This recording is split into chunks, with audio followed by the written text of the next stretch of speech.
একটি গাছের পাতা খেলে অ্যালার্জি, চুলকানি এগুলো সব দূর হয়ে যাবে। এমনকি ডায়াবেটিস থেকেও আপনি মুক্তি পেয়ে যাবেন। ডায়াবেটিসের অনেক ধরনের উপকার হবে যে গাছের পাতা খেলে। নবীজি সাল্লাল্লাহু আলাইহি সাল্লাম হাদিসের ভিতরে বলে দিয়েছেন, আল্লাহ পাক রব্বুল আলামিন নিজেই গাছের কথা বলে দিয়েছেন। কোরআনের কারীমের ভিতরে এসেছে আইন্দা সিদরাতিল মুনতাহা আইন্দাহা জান্নাতুল মাওয়া, অর্থাৎ একেবারে শেষ প্রান্ত, 7 আসমানের পর একটা জায়গা আছে যে জায়গার নাম হচ্ছে সিদরাতুল মুনতাহা। সেখানে একটা গাছ আছে, সেই গাছের নাম হচ্ছে বড়ই গাছ। গাছের নামটা কি? বড়ই গাছ। এই বড়ই গাছের ভিতরে অনেক শেফা রয়েছে। আল্লাহ তাআলা সৃষ্টির ভিতরে যে এত শেফা রয়েছে আপনি জানলে অবাক হয়ে যাবেন।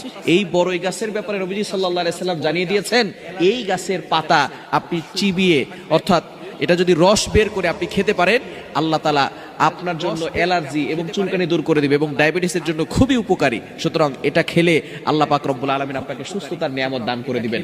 অবশ্যই এর সাথে আপনি সূরা ফাতিহা পড়তে পারেন।